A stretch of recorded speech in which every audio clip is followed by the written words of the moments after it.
This is Gilbert Gottfried, and this is Gilbert Gottfried's Amazing Colossal Podcast.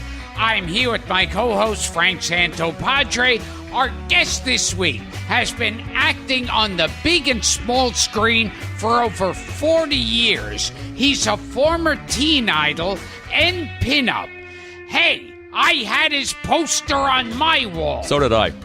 Who's gone on to appear in dozens of TV shows, including Dallas, Barnaby Jones, Columbo, William Shatner's Tech War, Melrose Place, Jag, CSI, and Desperate Housewives. And, of course, BJ and the Bear. My two dads and the immortal A Year at the Top with our good friend Paul Schaefer. In his long career, he's co-starred with everyone from Mickey Rooney to Ringo Starr to Orson Welles. Please welcome the pride of Sayreville, New Jersey, and by far the most handsome guest we've ever had on this show, actor, singer, and songwriter, Greg Evigan. Yeah. Now I need a nap. I was going to say, you know, you got everything right except for the name. That's good. It reminds me of the story. You know what? We'll re-record it, Greg. Okay, how did I fuck up? It's Evigan. Evigan. Okay, Greg Evigan. In case, if you tuned in. You know what you remind me? I got to tell you this really quick because you just did. I got to do the Johnny Carson show one time, okay? And Burt Reynolds was the host that night, and I knew Burt because I work. There was a show that Lonnie Anderson did, and I got to meet Burt, and we. But I came to the show, and he when he introduced me. And, you know, when it was at the end of the show, so I'm in the green room for, God, man, I don't know, you know, what is it, 2 hours, right?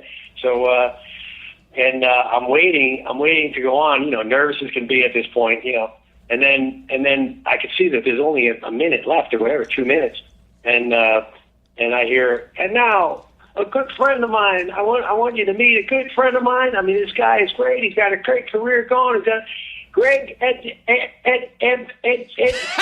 literally, and that's no exaggeration, okay? And then I come out, you know, I sit there, and then first question I think was, so how do you like working with Stax? You know, I mean, it's like, okay, there's a good opening question. You know, when Judy Landers on the show for anyone out there who didn't see BJ and the Bear, and we remember Judy Landers. Oh, yeah. Yeah, and then the music started playing, okay? That was one of the... it's the worst feeling, man. The music starts playing. It's like, well, thanks for coming on the show, Greg Hampton. You know, and that was it. So, anyway, it was pretty fun. I love it. Now you had the honor of being in a TV show that's remembered as one of the worst TV shows of all time. I had a few of those, right? Well, Year at the Top may qualify, but we'll get to that. Pink Lady and Jeff. Oh, my God. Yeah.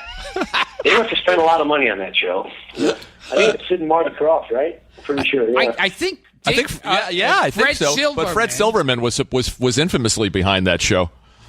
Oh, okay. And describe the show to us. Well, see, there's two girls from Japan that I think they're called Mi and Kay. That's right, Mi and Kay. And, right. That's right. And I guess they had huge careers over in Japan. And so for me, any opportunity to do my music, you know, because that's always been my passion is the music. So any opportunity to do the music, I would be there. And I had this band called Getaway City, and we just got to do the show. But it actually, for us, it was a really good spot. But the show, what was the guy's name? Jeff Altman. Jeff Altman. Yeah, Jeff Altman. Right? So Altman. These two, the Japanese girls, were singers in Japan. They were very popular pop stars. Right. And somebody got the idea. They were trying to break them in the U.S. I'm pretty sure that was the deal was. Jeff Altman was just an unknown comedian.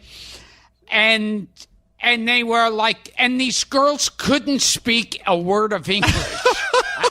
Which was a big problem. Yeah.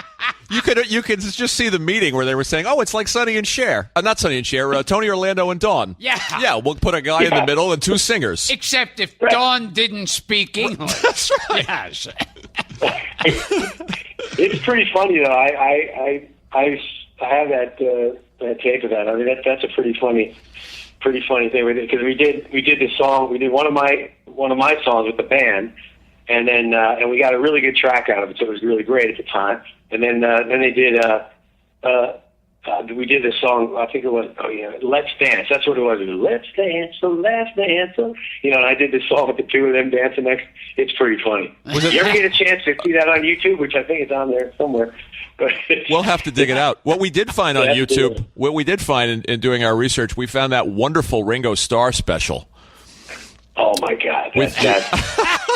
I got to work with Ringo, man. Of course, that was pretty cool. It was surreal. I could not believe it's like the announcer comes on, they show them, and they go, "It's the Ringo Starr special with George Harrison, Art Carney, Angie Dickinson, John Ritter." Oh, and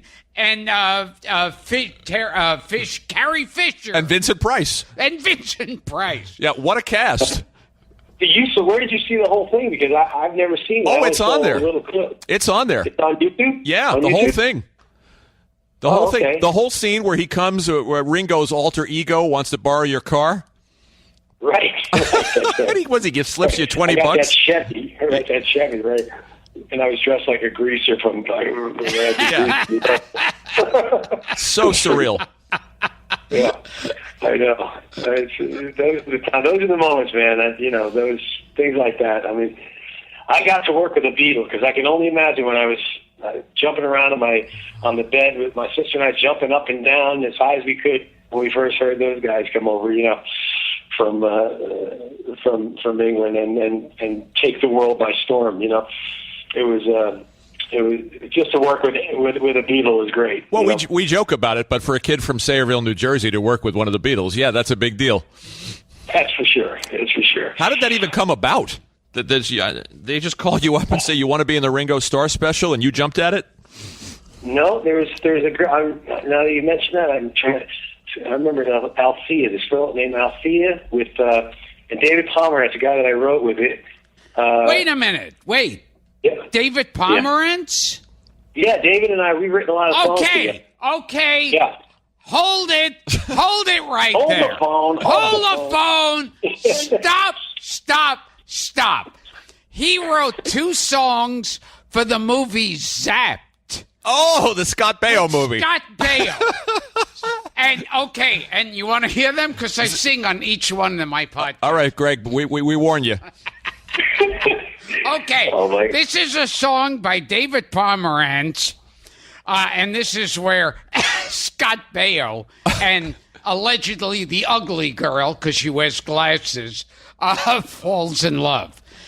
Take me to your heart, show me where to start, let me play the part of your first love. All the stars are right. Let us make a wish tonight, my love. Pity those who wait, trust in love to fate, finding out too late that they've lost it. Never let it go. You will never know the ways of love. Got to believe in magic. Tell me that 2 people find each other. Someone stop him. In a world that's full of strangers. Got to believe in magic. It's stronger than the moon that shines above. Because it's magic when 2 people fall in love. How do you know? This is obviously the same David Pomerantz, right? Yes. I'm sure. It has to be. I don't know how many David Pomerantz. His writing's gotten a lot better.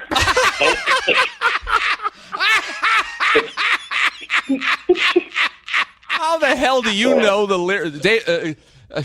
Greg, Later on, I'm How going do you know that, man? How do you know that? See, Zapped is one of those films that from the poster, like, it was during the 80s of those, like, teen sex comedies, and it always promised to be a better jerk-off film than it really ever was.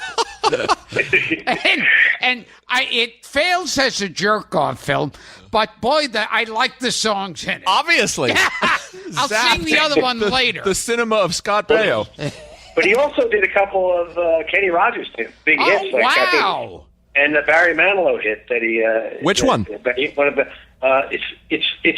It may not be Mandy, but it's right up there with the success of that. Wow, that type. we're going to Google that. Yeah, so he's had a couple big, big ones, Now, I think And, he went to some kind of, like, Hebrew school or something. We gotta look this up. David Pomeranz. He was a Jew. I pick out who's a Jew. If you haven't listened to too many episodes, Greg, there's a recurring theme where Gilbert needs to know who's Jewish and who isn't Jewish.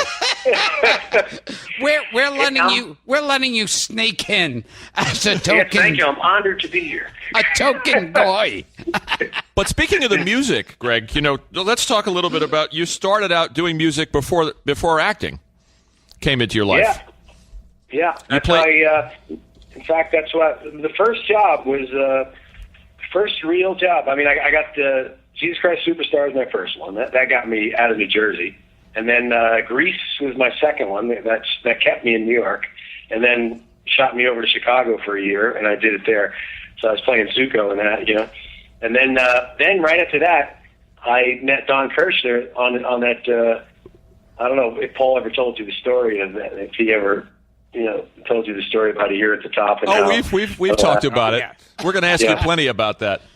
Okay. But that was really my that's what brought me out to California. That show. Really what got me out. Because we were watching the video of that show. Oh, there's just all they have on YouTube really is a coming attraction. Oh, we're watching kind of a teaser. We were watching you sing on drums and with Paul Schaefer there. And Paul Schaefer is in like an elastic jumpsuit. Yeah, in his Elton John face. Yeah, the big Elton John glasses. And he's bald on top with long hair on the sides. Yeah, but it was pretty. They had us. I remember they must have spent so much money on this show, because you had these three heavyweights: Norman Lear, Don Kirshner, and Neil Bogart. I mean, each one of them in their field was. I don't think there was anyone bigger at the time, And they spent. It was almost a competition of who could spend the most money to get this thing going. And they had this outfit that we had to wear. I think what that picture you saw, we had these stars and different. We had this entire thing that could have literally electrocuted us at any time. It's the wrong transistor touched our body, and we were fried on stage. And then at a certain point in the song, these things lit up. I mean, the technology then was not there to do this, but, so it was so cutting edge, And well, it was great. Just to take our listeners through. Go ahead. No, go ahead. What were you saying? I was just going to give a little background, a little context for what this was for people that don't remember Year at the Top. And I think it was only 4 or 5 episodes. It was based on the Faust legend. You guys were songwriters who sell your soul to the devil. Right, as per A Year at the Top. Right. And Gabe Dell from the Dead End Kids played the devil. Mickey Rooney was in the pilot. I mean, this is legendary television. Yeah, we had a great cast. We had what's her name from Guys and Dolls. We had Adelaide. What was her name? Oh God, Blair. I'll tell you. Oh God. We'll think of it. We'll think of it. But she played my wife. Because we get zapped back and forth from being older to younger. When we sell our souls, we're Red Fox is in it. Phil Leeds. Phil Leeds. Paul. Oh. Yeah, Phil Leeds played Paul, and Alan Alda, Senior, played. That was me, and as an older person, it was Alan Alda. And Vivian Blaine. That's who I was trying to think of. Vivian Blaine. Sure. From the movie guys, and dolls. So by senior, is this Robert Alda? Yes. Senior, Robert Alda. Oh yeah, Robert Alda. Yeah, right. Alan's the one from MASH. Alan's father. Yeah, Robert Alda. Robert Alda. He was like this kind of sharpie, handsome guy in the old movies. Yeah. Oh yeah.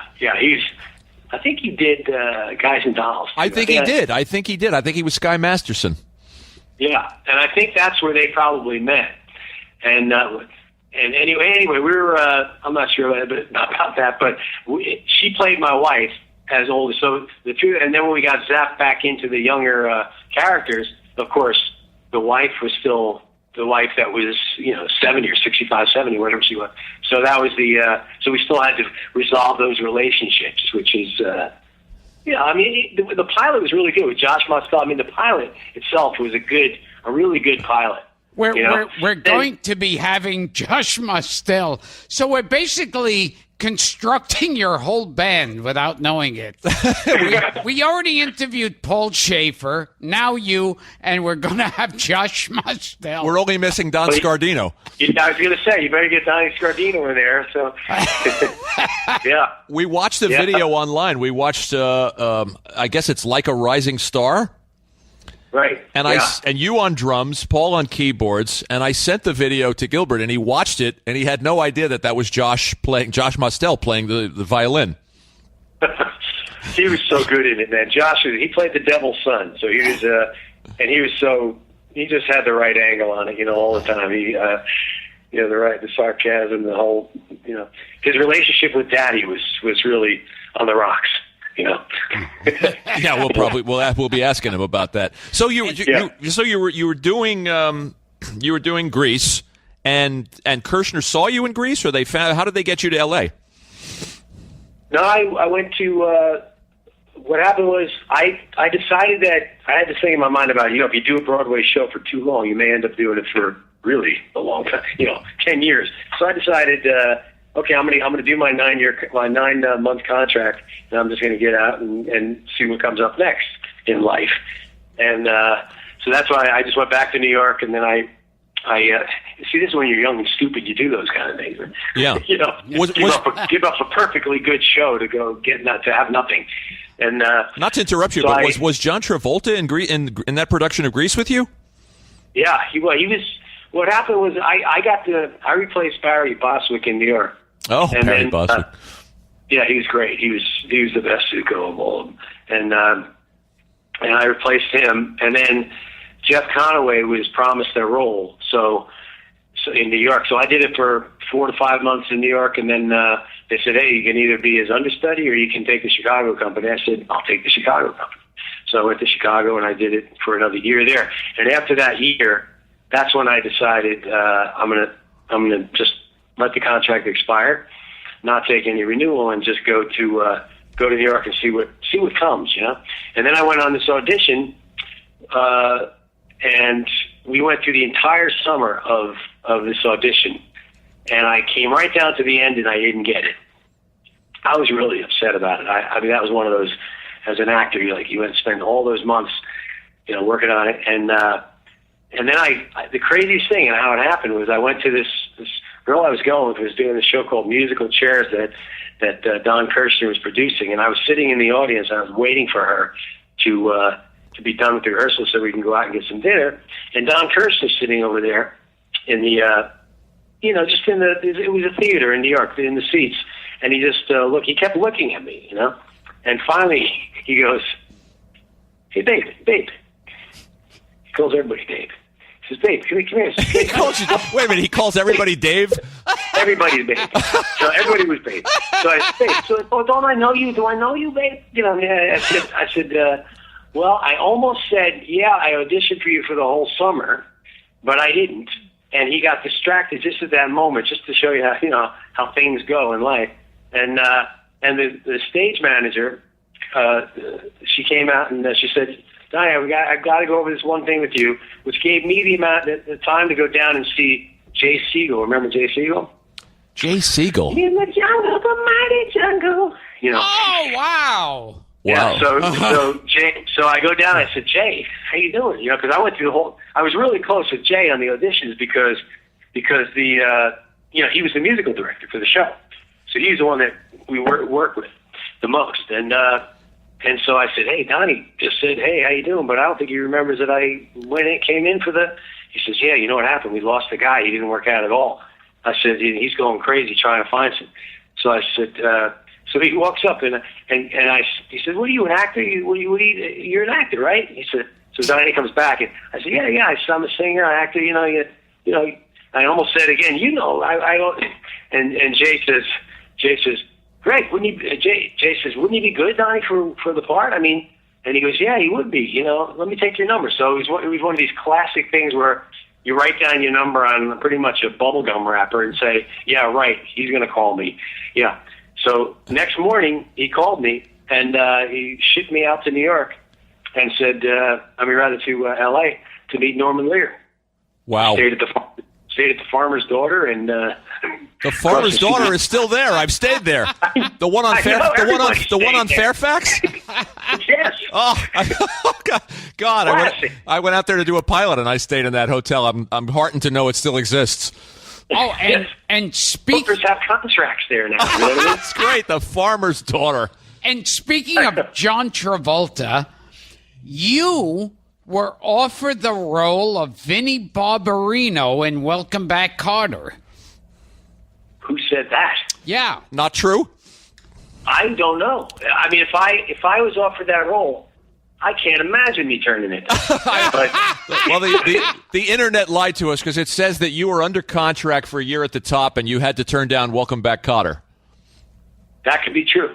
But only my agent would know. I mean, she probably would never said anything to me. You know what I mean? Well, wow. Just for the record, because the internet's never wrong. You're right. Yeah. Of course. How could I deny that?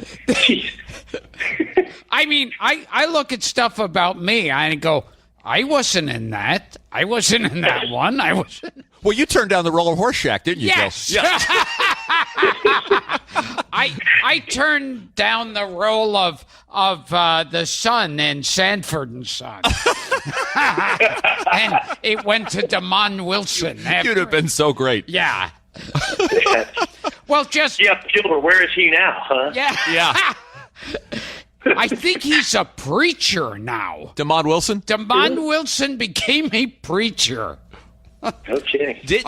For the record, can you just audition now and say, "Hey, Mr. Carter"?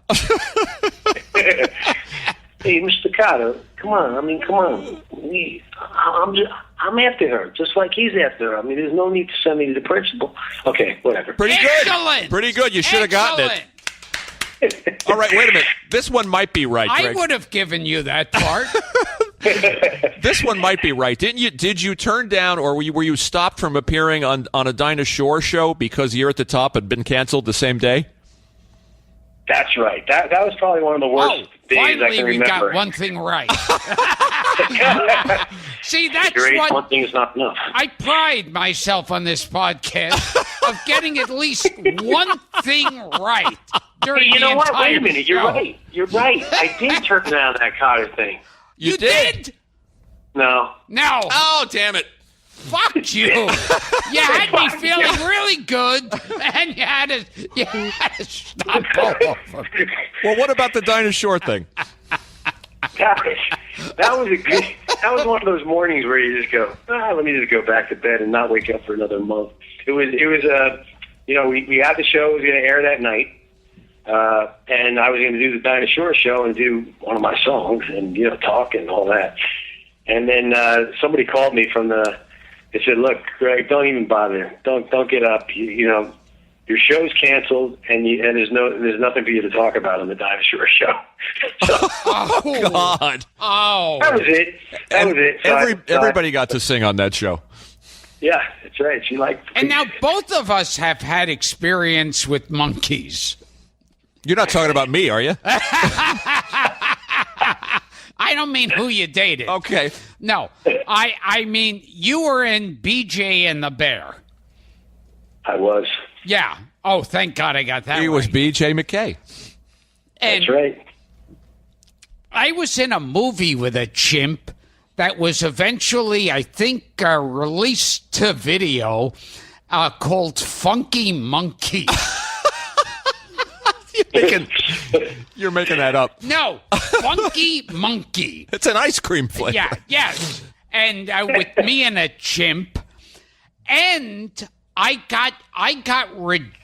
auditioned for and didn't get the part in one of also a famously bad show that I think was also Fred Silverman, and that was Mr. Smith.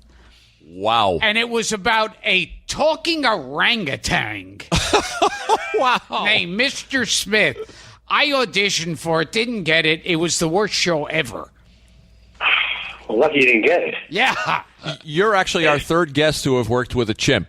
So we wanted Lee Merriweather was on the show, Greg, and she I love her. she's a nice lady. She threatened to spank Gilbert on the show, which is a whole other story. But she famously worked with J. Fred Muggs on the Today Show. Danny Bonaducci was on, and he told us he worked with a chimp that bit him. I guess it was on Hazel or something, or Bewitched. I think it was Bewitched.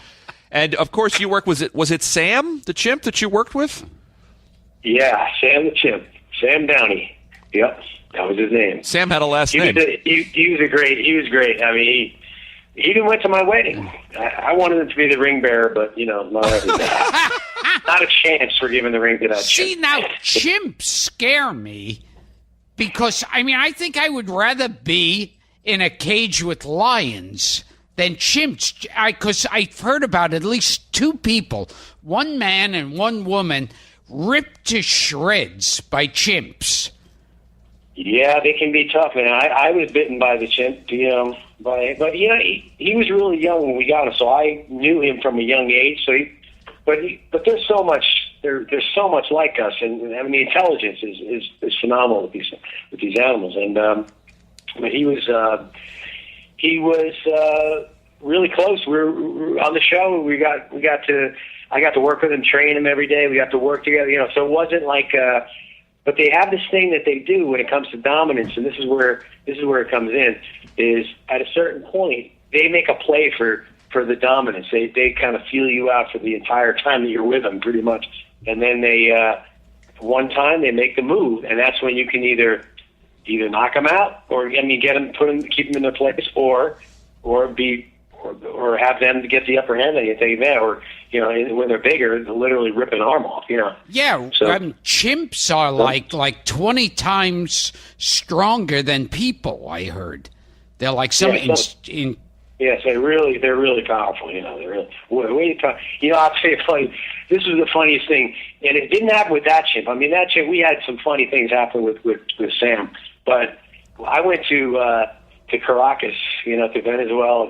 It's one of those things where they're going to give you a bunch of money. You're going to come down there. You're going to do a song, and when the show is hot, all these kind of opportunities would come up, and it's hard to turn down, to turn down that money. So you say, okay, well, I'll go down there. So I go down there. They said, don't worry, we're going to have a truck for you and the whole thing. Okay. I said, oh, okay, well, that'll be great. Then we're going to drive up to the venue and the place. People are going to be there. It's going to be mobbed, and we're going to walk you through the crowd. You can go up on the stage. Well, the first part, I'll tell you, I had this rehearsal, and of course, we're going to do one of my songs, and I'm going to sing, and they have this thing there that goes on for 6 hours. It's a show that just goes on for 6 hours, and so. But the thing that they don't tell you, well, I'll tell you the first part first. So when I get there, they've got this truck that looks like it was built in the 40s, but they painted a red stripe on the side and red and white, the colors of the truck that I drove. And they've got this big chimp, a full-grown chimp, that is so angry that he's like breathing. He looks like he's on cocaine. And there's a guy in the back seat, his job, and he has one of those metal chains, with a metal leash, like a big metal leash with a big chain coming in. And the guy in the back seat is pulling this chimp back, and he's got him sitting, so that he sits in the front seat and he can't move. So that's his job. And I walk up to this truck, and we're at the bottom of this hill, and he says, "All right, look, here's all you got to do. You got to drive the truck up the hill, and when you get to the spot, and you're going to get out, and then we're going to usher you through the crowd." I said, "Okay, sounds good." And all I'm doing is looking at this chimp, because if this guy lets go of his chain, I'm dead, and everybody else in the place is dead. It's like, so now the bottom of this thing, and this chimp, I mean, he's angry, and so we start. I drive the truck up the hill. Of course, the air brakes aren't working. Nothing's working on this truck except for you can go forward. That's about it. And so I just about get to the top of the hill. I can't wait to get to the top. So I get to the top, and the chimp is like, and I get out of the truck, and the truck starts going backwards. So I'm already out of the truck. I'm walking through, and I look back, and I see about, 9 or 10 guys running after a truck with a screaming chimp in it going back down the hill. I don't know how they stopped it, but then I walked into the building. I went through this crowd. I get on the top. And the one thing they don't tell you out there is everybody gets women in bathing suits next to them. No matter what your number is, no matter what you're going to do, I would imagine even if you're doing comic stand-up work, there's going to be 2 or 3 women in bathing suits standing next to you, kind of rubbing up against you. I wish. That's never happened to me in my entire career. No, you're young yet. Yes. All right, we're going to book you on the show. Okay. Now, I heard that the chimp attacked you, and you went into intensive care, and that's why you turned down the part of Vinnie Barbarino in Welcome Back, Kotter. That's true. That is absolutely true. Thank you. Well, take us back a second, Greg. If I have this right, let me see if I can get actually one thing right here. You weren't enamored of L.A. and you were kind of planning to head back east when you got BJ and the Bear. Yes, that's exactly right. That's see, Frank, you're doing way better than Gilbert's doing on this stuff. Hey, I sang a David Pomerantz song. He gets nothing for David Pomerantz? That forever, that lives on. I mean, that's I got to call David. I got to tell him. Now, Greg, you were in show business, aren't you?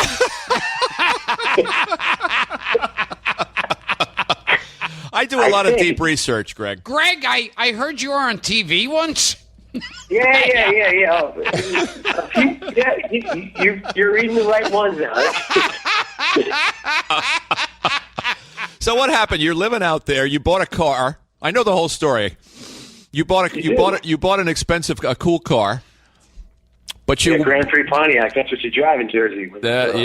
And you were going to come back, but then what happened? Glenn Larson called, and you got the offer to do a series. No, I got an audition. My agent called me and said, "I know you're taking off, but you got to go in for this thing. There's a guy they're looking for. He's a trucker." And I said, "Oh, okay, trucker, great." He says, "But there's one thing. He has a chimp." Oh crap! Wait, if it was sort of like Every Which Way But Loose meets Smokey and the Bandit, do I have that right? Yeah, definitely. Frank, you're on, man. I mean, don't question it. And I remember with Every Which Way You Loose, then they did a sequel called Any Which Way You Can. Right. And I think the music to that was... Uh-oh. I forget who sang it. It might have been B.J. Thomas or something. Yeah. Any which way you can, I'll love you any which way you can. Why you know that? You sure that's not a David Pomerantz? This is David Pomerantz. I do the research. He provides the entertainment. But it was sort. I mean, the show was kind of inspired by the success of those movies, and we were still living in the CB era. You had Convoy and right. Well, Glenn Larson, Glenn, he always had a knack for taking what was happening and turning it into a television show. In some ways, I think that's where he was so successful. With all these shows he had, and. was always right on time with them. It seemed to be because now things have switched around so that it's the other way around. It seems like television is stronger than the films, but then it was whatever the films were. The TV shows seemed to emulate the films. Now, but that show, was definitely from that. And then, but I went on the audition. I finally went on the audition, and it was a different audition than I've ever been on, because they actually had the truck there in the room. They had a truck on the stage in the studio. I love it. Not in the room. That would be a whole different image.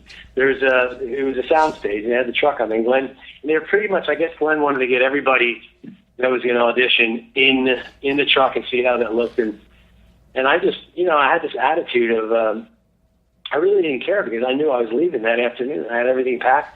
I said, that's it. So I just did the audition with this kind of carefree, nonchalant, didn't give a damn about the whole thing.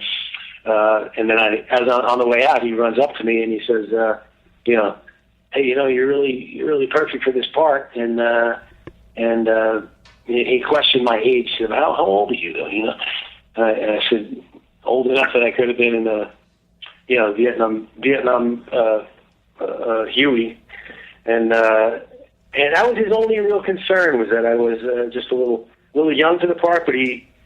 But by the time I got home, I got 12 calls from my agent and about getting the role. So it was quick. It was really quick how it happened. Now, I've been lucky like that, Now, can I tell you something? If I can interject something, we a few shows back interviewed actor Steve Buscemi. I love that guy. Yeah, he's the best. So this makes you the second guest to say to me, basically, do you have any idea who the fuck I am? Oh, it's funny. Greg, do you think the fact that you kind of had one foot out the door, and I mean, you just alluded to this, and that you didn't really care, you weren't that emotionally invested in it, in a way, helped you get the part? Yeah, I think that for actors out there that younger actors that are getting into it, I think sometimes you put a little too much weight on things. You kind of bog yourself down with what you try too hard. Yeah, you try too hard. What might happen? And the truth of the matter is, we never know what's going to happen from moment to moment, no matter how much you try to plan anything. And so I think just having, not to say that you don't want to be prepared and you don't want to do the work, because there is work involved. You do have to do some work. But once you get the work, just drop it and go. Just you know it. And now just go do it, see what happens. And that's and that was truly one of the first times I probably ever did that. And ended up getting that show from it, which was, it ended up really putting me on the map. We had incredible Fred Silverman. I mean, Fred. The funny thing about Fred, you were talking about Fred before, but he did not want a show. He did not want a show with a monkey on his network, and Interesting. He did not want that. So he aired us put us up against Network. Remember, the first run of Network, and remember that? Oh, the movie Network. Yeah, right. So he put us up against the first run of Network, and we got a 47 share. And then he said, okay, well, I'll do something. And he did something like that again, and we got a 42 share. So our share was it's kind of undeniable, the shares we were getting. So we said, all right, well, then I'll put 7 Lady Truckers on, and I'll really screw it up. Now, this is another thing we have in common, in that I worked on a show produced by Fred Silverman. And you talk about bad television. This was Thick of the Night. Alan Thicke's attempt at taking over the Carson reign. I think you were talking about this with Paul too, weren't you? On one of yes. And Alan Thicke not only hosted the show, but of course sang the theme song. Mama, don't leave the light on. I'm on the road tonight. Everyone needs a dream to hold on. I'm gonna make it on my own, running in the thick of the night, under the city lights, running in the thick of the night. Oh. You mean the lyrics are really that unaudible? Yes. And his wife was getting angry at me, saying, "Oh, that doesn't sound anything like him." And then she watched an early recording of him singing and said, "Oh shit, that sounds exactly like him." Every time we get together with Paul, he wants Gilbert to sing "The Thick of the Night." He's kind of obsessed. Well, I can see why. Yeah. Don't you want to record with Gilbert now, Greg? You've recorded with the Royal Philharmonic. Yes, definitely. Do you play any orchestral instruments, Gilbert? I fiddle I can with. see you with the cymbals in the background. Just hitting them at the butt. You could play a fiddle as well as Josh Mostel, Yeah. couldn't you? I fiddle with my organ. Now, you worked with Claude Akins. I did. Sheriff Lobo. Yeah, I remember. I mean, there's another guy you talk about working with a classic. You know, somebody you never thought when you were in Sayreville you'd be working with. Because all those old westerns. Remember all the old westerns sure, he did? sure. And Inherit the Wind. That's right. He was in as a preacher. Right. Wasn't he in a classic Twilight Zone episode too? Isn't he in the Yes. the monsters on Main the one with the, you know, the one I'm talking about? Is that the one that the Simpsons always make fun of? Yes, and the title is escaping me. Yes, like something like Monsters on Main Street. Yeah, something like or that. We'll look it up. Where it's also that all the neighbors turn on each other. Yeah, he was a very recognizable actor who worked a ton. Oh yeah. And you worked with a favorite of ours, Murray Hamilton. Murray. I love Murray. He's a great guy, man. He's Jaws, right? Murray. Oh, sure. And The Graduate. Yeah, The Graduate. Oh, my dog is. Yeah, you know Murray. You know Murray. Okay. The dog likes Murray Hamilton. Yeah, I think it's like you say barracuda, people look around, say what, huh? But you say shark, and we've got a panic. Oh yeah, he's Larry Vaughn, Yeah. the mayor. But also he's funny in the Spielberg comedy 1941, Oh, which is excellent. a much maligned movie, but he's funny in it. And he was great in The Hustler. All right, he's in The Hustler and he's Yeah. in Anatomy of a Murder. He's like this effeminate Southern pool player. So what happened, Greg? After the first season, they I'm trying to remember the And chronology. he was also in a great Twilight Zone. That's right. With Ed Wynn. That's right. Oh, I'm sorry, Greg. Are you still there? Ed Wynn. Yeah. Ed Wynn comes up on every show, Greg. No, but he was. They were the rivals on our show. You know, they had. There was. He was. I'm trying to think. The character name was Captain Kane, right? That's what it was, right? He's Captain Kane. You know, Sheriff Lobo was the one, and then there's Captain Kane, and Ed Lauder was. Ed Lauder. Oh, Yeah. wow. Another actor we love. Death Wish 3. Oh, he was in everything. Yeah. Now, so if I'm remembering it right, Sheriff Lobo was the antagonist. Then he got a series. He got a spin-off, The Misadventures of Sheriff Lobo, and then Murray Hamilton came in. Right. Then we needed a new antagonist. So, Yeah. So Murray Hamilton was fun to work with. great guy to work with. Both of them. I mean, you know, they're just classic, good old. They respected the business and the people around them while they were working, and they're just those kind of people, you know, both of them. And then they added some jiggle. They added some jiggle to the show after the first season.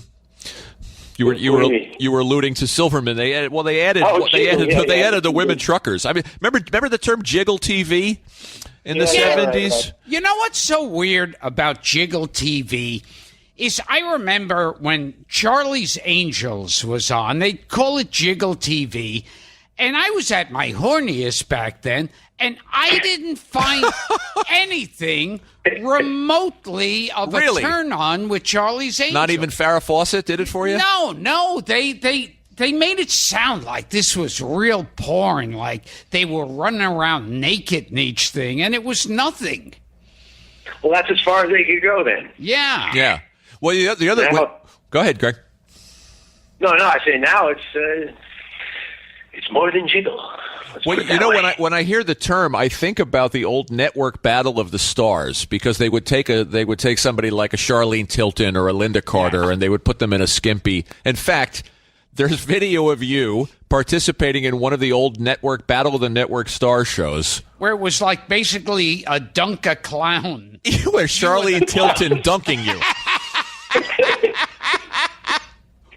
Oh, you got to see my best moment on the tug of war. You got really? Is that on there? Yeah. Got to find it. Yeah, I think it was at NBC. It's great to see all those faces, man. I mean, it's great with Colossal. All in place, yeah. Howard Cosell, right, announcing. That guy was so classic, man. He was just I mean, you can't really have a conversation with a guy like Howard. Just the North. So Greg, how's the wife? It's like everything sounds like you're being interviewed. Oh, good, Howard. They're all doing great. I sent Gilbert the clip, and it's all the stars at the time are lined up. And there's Billy Crystal was on Soap. They show up like face by face, and you're going, wow, not one of them matches with the other one behind it. Right, Robert Urich. It's a bunch of you guys competing, and I guess there was a relay race. There was what you said, tug of war. Yeah, they had all different like that. The kayak race, they had the relay races, like tug of war, the dunk, or that was all just kind of fun. You were competing with Todd Bridges in one of the events, right? And who was the guy? Richard Hatch. He was the guy. Richard Hatch from the original Battlestar Galactica. Right. You have to watch out for him because he was fast. Let me tell you. You knew if you were next to Richard, you're going to not look good that day. Those things and like who else there? Robert Conrad too, right? Robert Conrad. He's still around. Those things were like the original reality TV because they. That's true. Yeah, that's true. Yeah. I always wondered, Greg, were you guys contractually obligated by the network to participate in those? Did you want to do them? Well, they paid you some really good money to do it. So I see. I see. And then also, they really wanted you to. If you didn't do it, I think you'd be sliding them a little bit. I mean, it wasn't. If you really physically didn't feel you should be there at all, they really wanted people that had some physical ability. They just didn't want anybody. So they wanted people that could that could compete and seriously compete, because they really did want one network to win over the other. Right. So, I remember them, and I remember Saturday Night Live's brilliant parody, which was the network battle of the T's and A's. Yeah, that's pretty much, which was nothing but close-ups of breasts running through finish line. They have like celebrity bowling. Oh yeah, that was. Celebrity bowling. Yeah, I don't remember. Yeah, did they televise that? Oh yeah. I don't remember that. I remember the host always looked like he was bombed out of his skull. Our friend Gino Salamone, a mutual friend of ours, called me and said he's recording Celebrity Bowling for us. He's putting it on DVD. Billy Barty, and I have to ask you just about Glenn Larson quickly, Greg, because the creator of BJ and the Bear, and we just talked about him because Gilbert and I were talking about him. He created so many shows. I mean, Alias Smith and Jones, which I remember with the late Pete Duell. That was like the ripoff of Butch Cassidy. Butch Cassidy and the Sundance Kid. Right. And Peter Duell shot himself on Christmas Eve. Yeah, he did. But also Quincy and Battlestar Galactica and Knight Rider and Magnum, and one of Gilbert and mine favorites is Manimal with Simon McCorkindale. Yeah, well, I got caught up in the Manimal. Glenn moved from Universal over to 20th Century, and I think it was 20th Century. Yeah, so we had the Manimal deal, Automan with Desi Arnaz Jr. Right, and he had the show I have with Kirstie Alley that was called Masquerade. Oh yeah, Masquerade, sure. Now, before you go on, Greg, explain to our audience the premise of Manimal. I can't. I was not in that. I don't remember, but I got a feeling the man was part animal. Yeah. He could turn He was a shapeshifter. Yeah. He could turn into any animal he wanted. Okay. And Automan with Desi Arnaz Jr. was about a hologram who came out of a computer at night to fight crime. Okay. And all right. surprisingly, it didn't do well. Well, he didn't get much. I think what happened with a lot of those shows was that they didn't get the support because I think when Glenn left, there was. I know that for every show to fail because he was there, something was wrong. Something was against him. And I remember talking to him about networks. And him and I, we were pretty close. He gave me 3 shows, so. He gave me P.S. I Love You, Masquerade, and DJ and the Bear. So we would talk a lot about, the way what he was up against with the business. Let's put it that way, okay? And I think that was a period where everybody wanted him to just fail, and he had no support. I don't think he got the support, And you worked with an oncoming guest of ours, Paul Williams. Paul. God, I'm glad to hear he's doing okay. He's such a good. I saw him on something. It was recently. It was a talk show. I just saw him on maybe 4 months ago. So I can't remember what he was talking about, but we did a show. We did. I think you said that he's on DJ and the Bear, right? Oh yeah, he was on DJ and the Bear. Yeah, we were just doing research and we stumbled upon a couple of our podcast guests that you worked with. I think Paul Williams was offered the part of Vinnie Barbarino in Welcome Back, Carter. Terrible casting. Yes. Oh, Mr. Carter.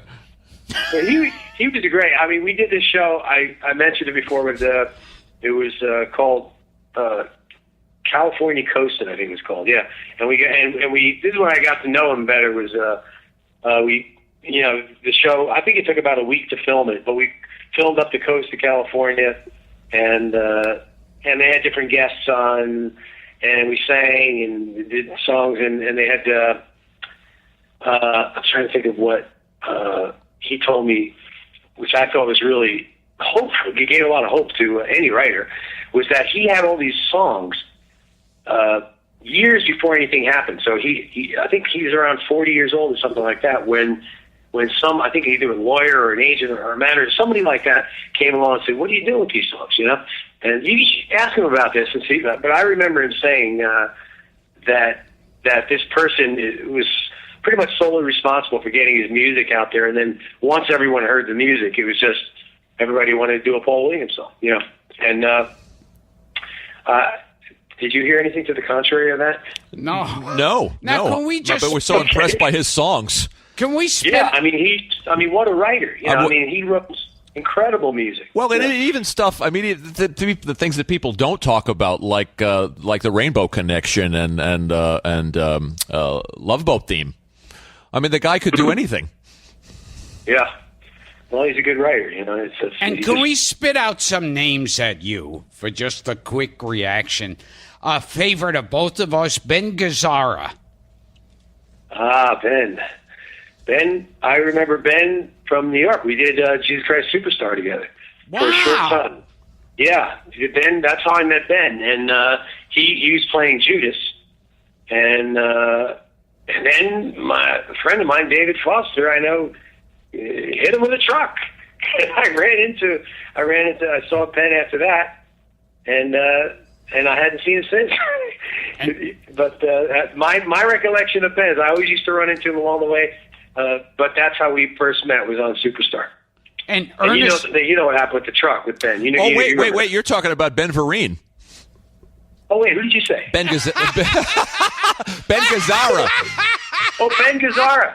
Actually, he got hit with a truck too. Really?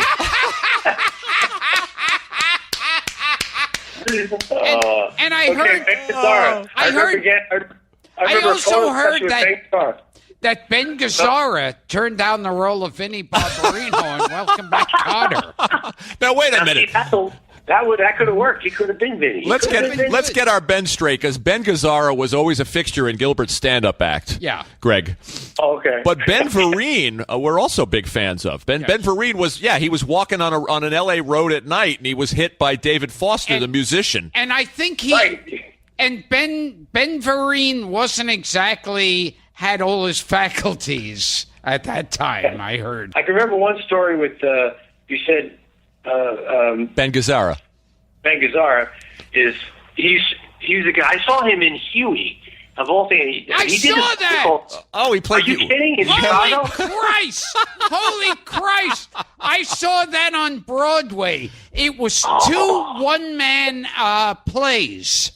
Exactly. Right. Huey, I think it was called Huey and Night Shift. He or played Night Huey Town. Long, the kingfish. I forget what it was about. Wow. He was in a hotel. He was like in the hotel lobby. Yeah, something like Huey and Night Clerk. Yeah. Wow. And he just did this entire, like, an hour and a half of just dialogue. Himself on stage. Just He was Ben great. Gazzara for 90 minutes on stage. Yeah, and it was incredible. It was great. And then I got a chance to work with him on this movie the week we did with one of the Charlie's Angels. What's her? We'll guess Jacqueline Smith. Jacqueline Smith. Oh, yes. And then funny thing was, I remember we were doing a photo session. We're all standing there, and he whispers he sees me standing there next to him. He whispers to the agent, "Give me an apple box," And so I'm thinking, So all of a sudden he slips in this apple box under Ben Gazzara's feet, so he's a little taller next to me. And then they go to take the shot, and I slowly just go up on my toes, He goes, "You son of a bitch." I said, "All right, well, but he's a good guy. I really liked him, man. He's a prince." And what about Ernest Borgnine? Ernest Borgnine, we did. I think Masquerade. We did Masquerade, which I didn't get a chance to really know him well on that. But then we did another movie for Joey Travolta. It was called Mel. It was called Mel. Joey was directing it. We went up and we went to. It was Idaho. Yeah, it was up in Idaho for a month on a lake, and Ernest Borgnine, had the lead role in that, and so I got a chance to really hang out with him and tell. He's a good guy, He's a really, really nice guy. Boy, he's got some stories, He's a lifetime of. Oh yeah, we wish he was still around. Cinema. Yeah, I know. And what about Rod Taylor? Yeah, he's not around either, is he? No, we just lost him. Yeah, right. Rod And Taylor. Lauder too, by the way. Yeah, That Ed Lauder too. Yeah, he was terrific. We loved him. But who did you just? Rod Taylor, you worked in with wasn't it Masquerade with Rod Taylor? Yeah, we worked on Masquerade together. Yeah, boxer from Australia. And what about Shatner? What about one of Gilbert's and my favorite actors, William Shatner? You did Tech War. You did Tech War. Yeah, Bill. We did 4 2-hour movies, and we did 18 shows up there in Toronto on that show. And it was funny because Bill. Here's what I remember: the way I met Bill was great because I went into the for the audition, and I walk in, and it's kind of Bill's got the room lit, kind of dark, Usually rooms are lit brighter so you can see the words, But Bill's got it down and I'm sitting in the hot seat, and he says, "Greg, look, I don't want you to read. I really don't want you to read. I don't want you to have to read. I've always loved your work, and I just don't think you should read." So I said, "Oh, well." So we talked a little bit, and then he goes, "All right, so you want to read? Let's read a little bit." So we do the read, So we do read, and then I get done with it, and Bill says, "As far as I'm concerned, you're Jake. You're Jake. You're Jake Cardigan, and that's it. You're Jake." I said, "Okay, all right." And then I leave, and of course my agent's on the phone, 12 times by the time I get home, and I'm going to Canada. But Right. Bill, we had some funny, there's another thing I got to tell you that it was really hilarious. Because in hindsight, when you think of actors and you think of being on the set, Bill was directing one of the shows, one of the movies that we did, and the last scene was a scene where the entire cast is going to be in the scene. So we got an oil refinery that they rented for the night. We got the full cast, the whole thing, and I said, and in the show, because I had this chip in my head, these tech chips, right? And there's technology in my head, and I said, well, look, I'm supposed to go through a tech burnout on this. So I really want to have my eyes really, really bloodshot, look like like I'm exploding internally, And so the makeup girl says, "Oh, it's okay. I've done this so many times. Don't worry, man. I'll just put something in your eyes." I said, "Okay." So I said, "You gonna use the Vicks, where you blow the Vicks?" "Oh yes, I have other things too." I said, "Oh, okay." So she was from Quebec, and so I said, so I go in, I'm ready. I said, "Okay, I think we should do the eyes. Let's get the eyes going." So she comes up with this thing, and she blows this thing in my eye, and it felt like glass going in my eye, right? So I go, "Oh my God, jeez, that hurts." "All right, hurry, do the other one," like an idiot.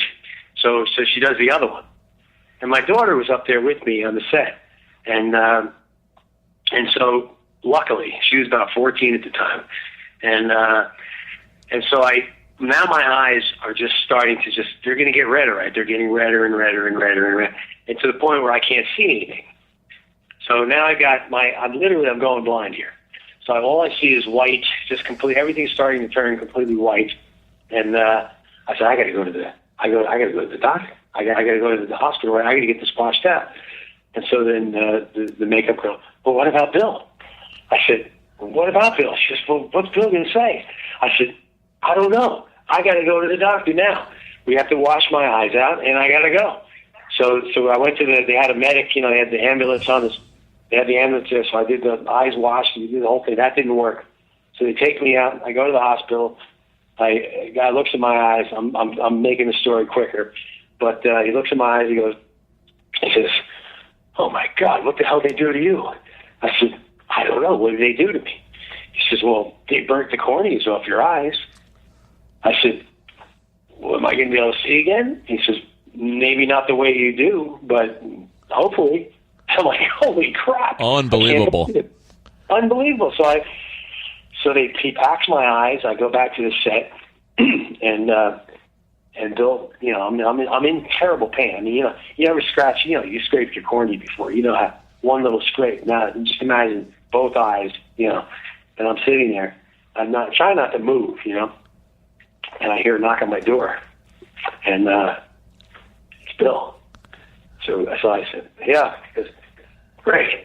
I said, Yeah, Bill, come on in. He goes, What happened? What happened?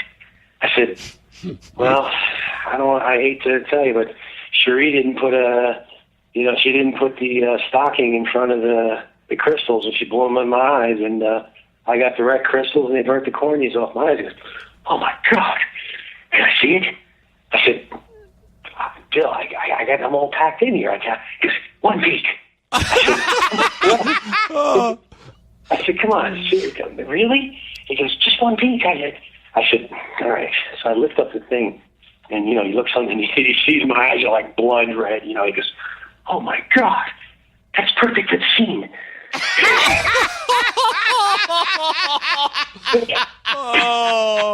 Okay. I said, "Bill, I can't." He says, "One take. We're actors. Come on." Unbelievable. I said, "All right, I'll do it. Let's go, man. One take." I said, "Let's go." And then I'm going back to L.A. He goes, "Okay." And so we did the one take, and I went back to L.A. And it took me, a couple of weeks before my eyes came back. But luckily they came back. Thank God.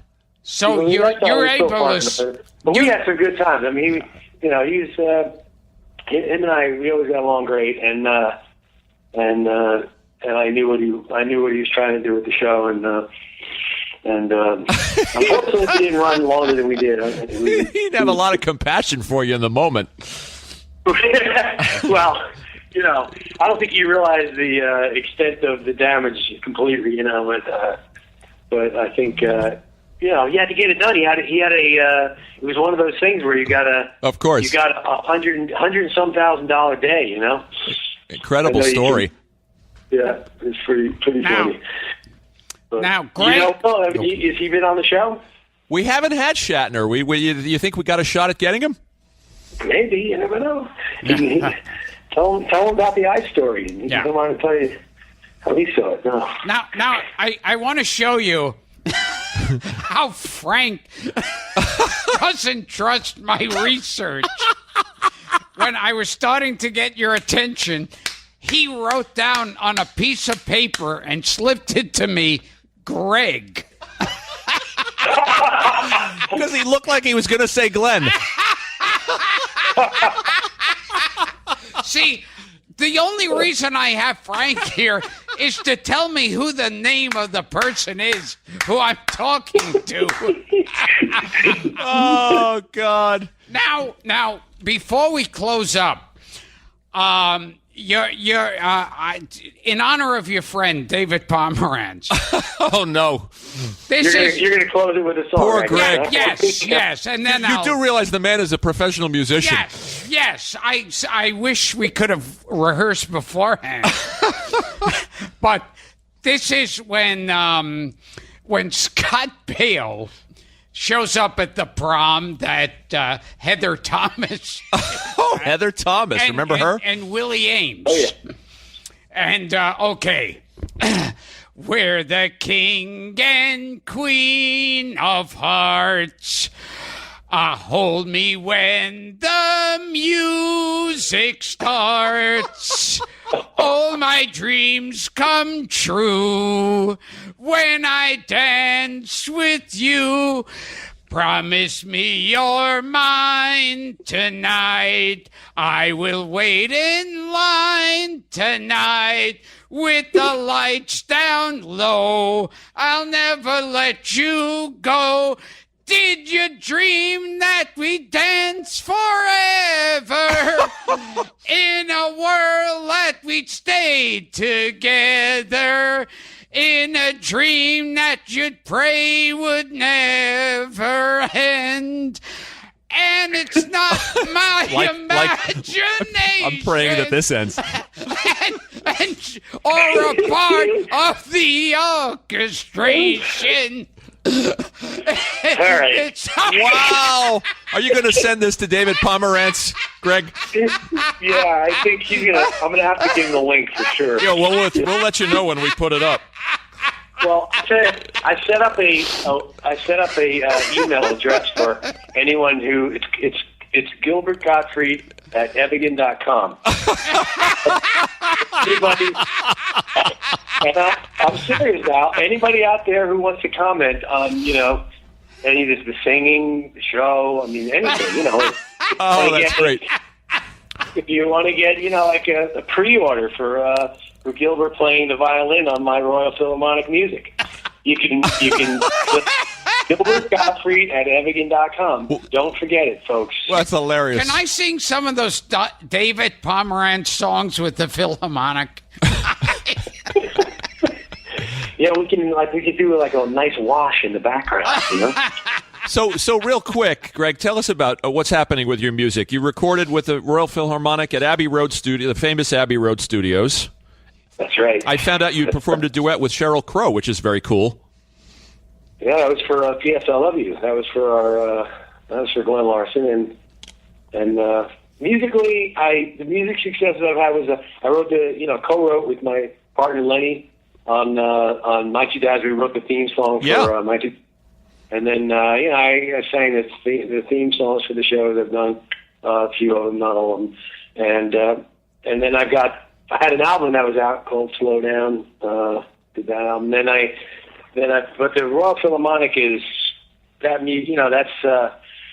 that's kind of my passion project. Really, finally I've got it done, and I'm kind of taking pre-orders. So, anybody who might be interested out there in hearing it. It's Okay. 65-piece orchestra. I'm playing the piano on it, and it's. I really did set up that page. I set up anyone who hears this podcast. I just made it Gilbert Gottfried at Evigan.com. So if you want to just, I love it. I love it. Okay. so Well, anything pertaining to music, including the incredible music that we heard today, the incredible singing that we heard on this podcast. well, he sings almost every episode, Greg. He sang we had Henry Winkler on, and Gilbert sang the Lords of Flatbush theme. You remember that movie? Well, I was hoping that you were going to sing "You Can Count on Me" from My Two Dads. I mean, I was really hoping that. Yeah, Paul Reiser. Yeah, I know Paul Reiser. The My Two Dads theme. I don't remember the My Two Dads theme, sadly. Can you favor us with a couple of bars before we jump, Greg? What's that? Say that again. Sorry. Could you favor us with a few bars of the My Two Dads theme before we jump? And only if Gilbert would, kind of jump in whenever. Oh, okay. Okay, he's gonna be a beat late, but go ahead. Fake it. Okay. All right, here we go. Ready? Yeah. You can count on me. You can No count matter on what me. you do, you can count on me. You can count no on matter me. where you go, I'm standing by your side. Wherever you go, I'll be by your side. No one loves you more than I do. No one loves you more than I do. Put your hand in mine. Put your hand in my hand.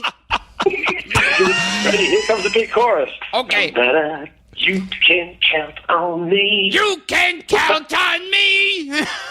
No matter what you do, you can count on me. No matter what you do, you can count on me. I think we've done it. We've done it. It's the scariest version of My Two Dads. I'm picturing the two of you doing a remake with Gilbert and the Reiser part.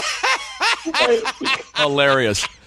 Greg, anything else you want to plug? Your children are also in the business. Your son Jason is a musician, and your daughters are actresses. That's right. My son right now has got he's got these. I'll tell you, he's got these incredible career going here with this. He's got Prince Royce.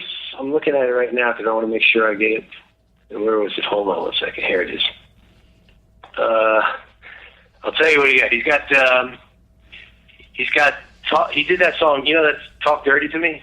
Jason Derulo, Talk Dirty. He did that one. He did. He's got a Maroon 5. It Was Always You. He's got Demi Lovato's Heart Attack. Wow. David Guetta, Fifth Harmony, Miss Moving On, and so Prince Royce, Stuck on a Feeling. What else he got? He's got so many things going now. He went from the band to. From having the band to just saying, okay, well, we're not going anywhere with this right now, and just got into the writing, and the writing just took off for him. So he's really doable. And then Brianna's doing my youngest one. She did Step Up 2. That's how she got going in the dance world. And then now she's got another one coming out. It's called Love Is All You Need. And then Vanessa has got. She's been doing acting since she's 11 years old. If you see her on there, she had a couple series. She had what was his name? What was the name of that series? She had three different series. One Social Studies.